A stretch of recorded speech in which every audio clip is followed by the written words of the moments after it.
When it was announced a couple weeks ago that the NFLPA, the NFL Players Association, would be releasing their first ever All-Pro team, I was pretty fired up because it makes a lot of sense. Because currently the All-Pro teams of note is set by the AP, the Associated Press. So you got 50 football jabroni writers voting on it, and it's not always accurate. There's always some agendas in there, we shall say, but it was really cool that a team was going to be assembled by peers. And Pelissero announced this on December 31st. Blah, blah, blah, blah, blah, blah. Players can vote for players with the most impact this season at their own position and those they line up against, e.g. wide receivers, blah, blah, blah, blah, blah, blah. So it's fantastic. It is really awesome where, I mean, players are so insulated, right? So they're always focused on who they play next and who they play next. So the fact that voting was going to be amongst your peers. So if you're a star wide receiver, you're voting for wide receivers. And also you're going to be voting for cornerbacks lining up against you. If you're an offensive tackle, you're going to be voting for edge rushers and vice versa. So I think that the players know. The players know who's good. The players know that who is all hype, and it's really awesome. And J.C. Treader was saying, for too long, who should be Viking center? Whatever. We as NFL players have allowed everyone else to define the best for us. That ends now. And he's absolutely got a good point. So the 2022 players, All-Pro first team, Mahomes, I get it. Could have been Kirk Cousins.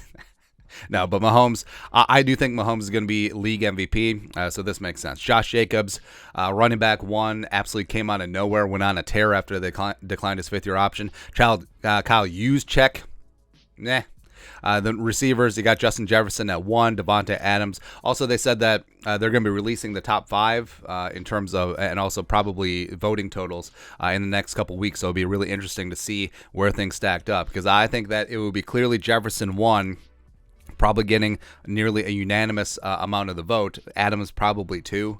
Tyreek Hill probably would have been second team if they had a second team. Kelsey, yeah, can't really argue with it.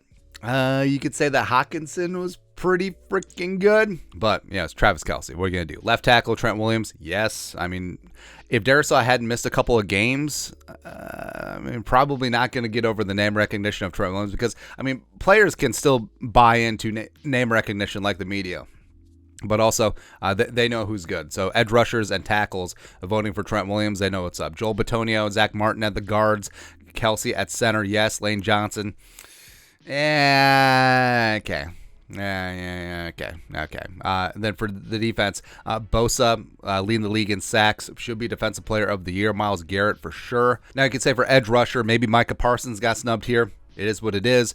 Interior defensive line, so Chris Jones absolutely came in and dominated. Aaron Donald, certainly had a down season, also dealt with injury, so this seems more like a reputation as well as maybe a lifetime achievement award. And Donald only played 11 games, so could you have put Quinnen Williams of the Jets or Cameron Hayward of the Steelers in there? Yeah, I could see it. Plus, I like how they split off interior defensive linemen, so your 3 techs, your 5 techs versus nose tackles. Dexter Lawrence, respect. Freaking monster. Like there's a reason why he was a first round pick. Off-ball linebacker, so Fred Warner, machine, tackling machine, great leader on the best defense in the league. Roquan Smith, almost like the Bears should have held on to him. Like it's almost like the Bears defense was ass, thank you, after letting Roquan go for a song. But he earned his money in Baltimore, and yeah, he's really good. Cornerbacks, Surtain in Denver, yes, absolute stud. PS2, love me some him, as well as Darius Slay has had himself a fantastic season. Minka for free safety with the Steelers, as well as Derwin at strong safety down in LA. So I really don't have any issues overall with the teams. Kick returners. So it said that voting was over on January 4th. So you could have had Naheem Hines taken as kick returner, but Cordero, love me some Cordero, obviously. Turpin was fantastic as a punt returner this year. And then you got Jeremy Reeves, who also made the Pro Bowl. Go check out the video of Ron Rivera telling Jeremy Reeves they made the Pro Bowl. That's like cutting onions in here. Justin Hardy has been pretty good too. I'm surprised they didn't go with Matthew Slater in terms of like Lifetime Achievement Award. Myers, sure. Tommy Townsend, could have been Ryan Wright. The players know, man. And the Morgan Cox should have been Andrew DePaulo. That's right. But I do like the Like Treader said, the NFLPA and the players are taking it back for, I mean, who would know better than them? Like, who is the best of the best, as opposed to, we remember last year the AP All-Pro voting where Debo, even though Debo's a stud, don't get me wrong, but Debo lined up the majority of his time at running back. But it's like, oh, well, we must vote him in as wide receiver because that's what it says on the roster. He's a WR. So that's why you have flex positions, man.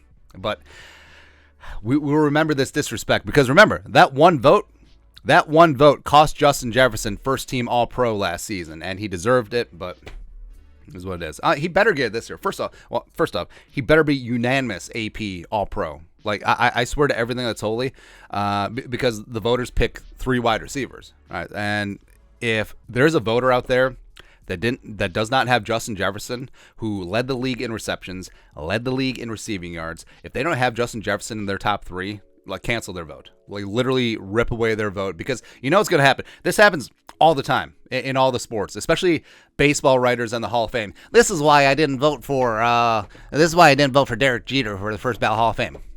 So it's an agenda. It's a way to get attention. I'm probably getting pissed off over nothing, but you know that when the AP All-Pro voting comes out, Jefferson, instead of unanimous 50 votes, he'll have 49. And one jabroni writer would be like, this is why I did not vote for Justin Jefferson. It's going to be a Packers writer too.